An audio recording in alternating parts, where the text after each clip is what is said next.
आंबेडकरी जनता जी आहे यांचा अफाट असा सागर लोटलेला असतो.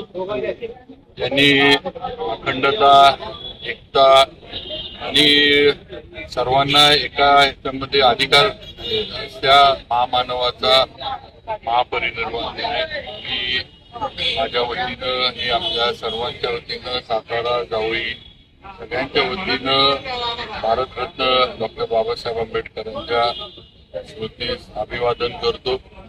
त्यांनी दिलेली अखंडतेची ज्योत, एकात्मतेची ज्योत आणि एकतेची ज्योत ही आपण कायम या देशामध्ये घेऊन ठेवूया, हीच सदिच्छा या निमित्तानं देऊ. आमले स्मारकाचं म्हणजे बाबासाहेबांचं स्मारक येतो ना आमले बंगले बंगल्याच्या स्मारकाचं जे आहे ते थोडं जे आपले आमले सरांचे चिरंजीव जे आहे त्यांच्याशी आमची चर्चा कलेक्टरांची चालू आहे. थोडं त्यांनी काही कोर्ट केसेस झाल्यात आणि त्यांना पण तो जो बंगला आहे जिथं डॉक्टर बाबासाहेब आंबेडकर वास्तव्य ती द्यायची त्यांची तयारी आहे.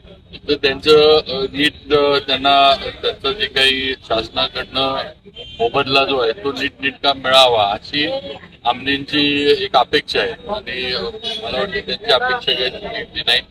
शेवटी आपली सगळ्यांची आंबेडकरी जनता असेल किंवा आपण सगळे आहोत, आपली पण आहे की तिथं अतिशय एक चांगलं स्मारक एक तिथे जाऊन आपण हे ज्या वास्तूमध्ये डॉक्टर बाबासाहेब आंबेडकर राहिले, तिथं आले असतील, बसले असतील, तिथं जाऊन एक आशीर्वाद मिळावा हे स्मारक करणं हे आमचं सगळ्यांचं कर्तव्य आहे आणि आम्ही त्याप्रमाणे करतोय. आमनेंशी पण आमची चर्चा चालू आहे. त्यांना जास्तीत जास्त मोबदला देऊ सरकारशी पण आपण त्याप्रमाणे प्रस्ताव वगैरे केले. कलेक्टरांना पण मी मागं पण सूचना केल्या की या संदर्भात एकदा तुम्ही तुमच्या स्तरावर एकदा बैठक घ्या, मग आपण शासन स्तरावर जी काय वाढीव रक्कम आमनेंना द्यायची आहे ती आपण खासबाब म्हणून म्हणा किंवा काही करून आपण ती देऊ.